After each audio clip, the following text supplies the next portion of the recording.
அதாவது எந்த அரசியல் கட்சி புதுசா ஆரம்பிச்சாலும் சரி, பழசா இருந்தாலும் சரி, எல்லாரும் எங்களுக்கு போட்டின்னு சொல்றது திமுக தான். வேற யாரும் யாருக்கு போட்டின்னு சொல்றதே இல்லை. திமுகவோட போட்டின்னு சொன்னாதான் தன்னுடைய இருப்பையும் தாங்கள் இருப்பதை மக்களிடத்தில் காட்டிக் கொள்வதையும் அவர்களால் முடியும் என்பதை உணர்ந்து அது போன்ற கருத்துக்களை முன்வைக்கின்றார்கள்.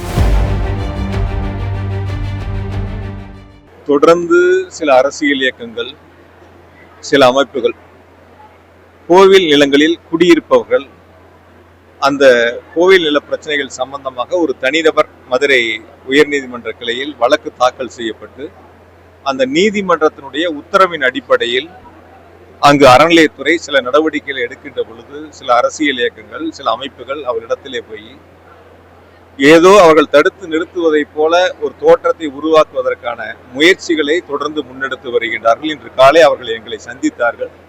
நான் சந்திக்கின்ற பொழுதும் அவரிடத்தில் சொன்னது, அரசியல் இயக்கங்களாக இருந்தாலும் அமைப்புகளாக இருந்தாலும் ஒரு அரசு நிர்வாகம் நீதிமன்றத்தினுடைய உத்தரவின் அடிப்படையில் அங்கு வருகின்ற பொழுது அவர்கள் தடுக்க முற்படுவது என்பது 2 நாட்களுக்கான தீர்வாகத்தான் இருக்கும், நிரந்தர தீர்வாக இருக்காது.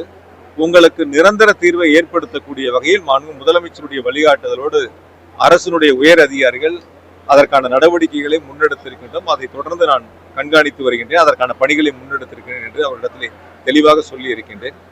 வெண்ணெய்மலை நிலங்களை பொறுத்தவரை 2 வகைகள் உண்டு.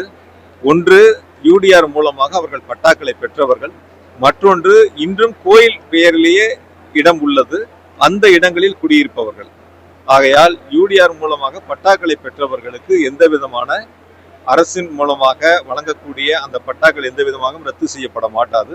தொடர்ந்து அவர்களுக்கான அந்த உரிமை வழங்கப்படும் என்பதை இன்று காலை அவரிடத்திலே உறுதியை சொல்லியிருக்கின்றேன். கோவில் நிலங்களில் நேரடியாக உள்ள நிலங்களில் குடியிருப்பவர்களுக்கு மாற்று என்ன ஏற்பாடுகள் செய்ய முடியும் என்பதை கலந்து ஆலோசித்து சொல்வதாக அவரிடத்திலே இன்று தெளிவாக சொல்லி இருக்கின்றேன். ஆகையால் இது போன்ற பிரச்சனைகளில் ஒரு அரசியல் இயக்கங்களோ சில அமைப்புகளே உள்ளே நுழைந்து அதற்கான ஆதாயத்தை தேட முற்படுகின்ற பொழுது அதை அவர்கள் தவிர்க்க வேண்டும் என்பதை அவர்களே இன்று உணர்ந்திருக்கின்றார்கள். ஏனென்றால் அது ஒரு நிரந்தர தீர்வு ஆகாது. காரணம், நீதிமன்ற உத்தரவு. இதில் எந்த இடத்துலையும் அரசு தலையீடு இல்லை. அரசு எடுக்க வேண்டும் என்பது அரசினுடைய நோக்கம் அல்ல. முழுக்க கடந்த காலங்களில் அரசு தவறாக நீதிமன்றத்தில் தாக்கல் செய்யப்பட்ட ஆவணங்களின் அடிப்படையில் இன்று அந்த நீதிமன்றத்தினுடைய உத்தரவு வரப்பட்டிருக்கின்றன. எனவே அந்த ஆவணங்களை சரி செய்வதற்கான முயற்சியில் இன்று அரசு செயல்பட்டு கொண்டிருக்கிறது. விரைவில் அது சரி செய்யப்படும். ஆகையால் இது மட்டும் இல்ல, கரூர் மாவட்டம் முழுவதும் இருக்கக்கூடிய இது போன்ற பிரச்சனைகளை தீர்வு காண்பதற்காக அரசின் மூலமாக இப்பொழுது முன்னெடுக்கப்பட்டிருக்கின்ற அந்த பணிகளை நாங்கள் சிறப்பாக செய்து முடிப்போம். யாருக்கும் எந்தவித பாதிப்பும் வராது என்பதை உறுதி சொல்லி இருக்கின்றோம்.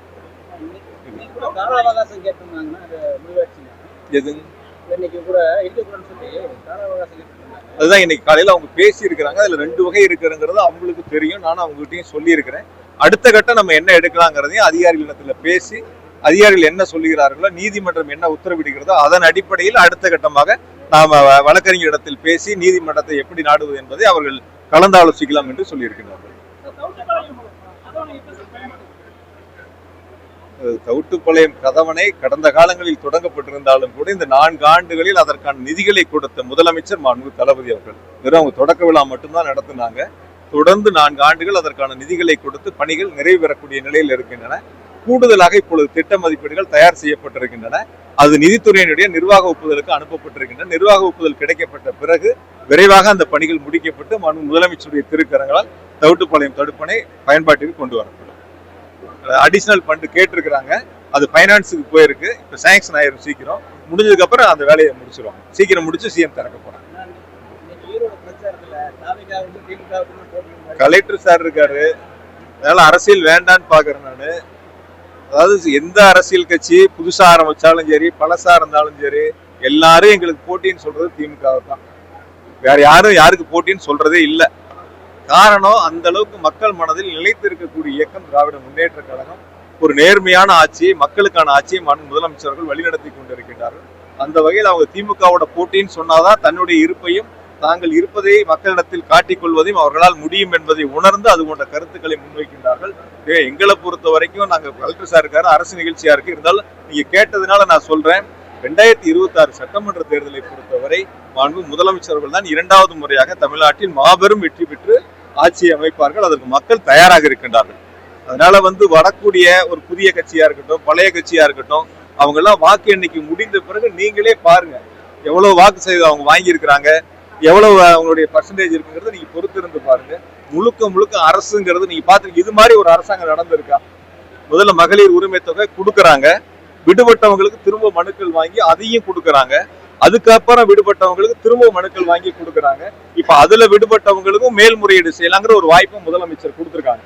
ஆனா வட மாநிலங்கள்ல இருக்கக்கூடிய பிஜேபி அரசாங்கம் என்ன பண்றாங்க, தேர்தல் நேரத்தில் அறிவிச்சுட்டு தேர்தலுக்கு முன்பாக கொடுத்துட்டு தேர்தல் முடிந்த பிறகு பயனாளி எண்ணிக்கையை குறைக்கிறாங்க. ஆனா நம்ம முதலமைச்சர் அப்படி இல்லை, பயனாளி எண்ணிக்கை அதிகரிக்க வேண்டும் என்பதுதான் முதலமைச்சருடைய நோக்கம். அதுக்காக தான் தொடர்ந்து அந்த எண்ணிக்கை அதிகரிச்சுட்டு வர்றாங்க. அது விதிமுறைக்கு உட்பட்டு பயனாளியுடைய தேர்வு நடைபெறுகிறது. ஆகையால் அரசை பொறுத்தவரை மக்களுக்கான அரசாங்கமா இருக்கு, நேர்மையான அரசாங்கம், நல்ல அரசை முதலமைச்சர்கள் வழிநடத்திட்டு இருக்காங்க. நிச்சயமா 2026 திமுக தான் வெற்றி பெறும். 2வது முறையாக முதலமைச்சர் தளபதி அவர்கள் முதலமைச்சராக ஆட்சி பொறுப்பை ஏற்பார்கள். நீ பொறுத்திருந்து பாருங்க, அப்ப சொல்லுங்க என்கிட்ட.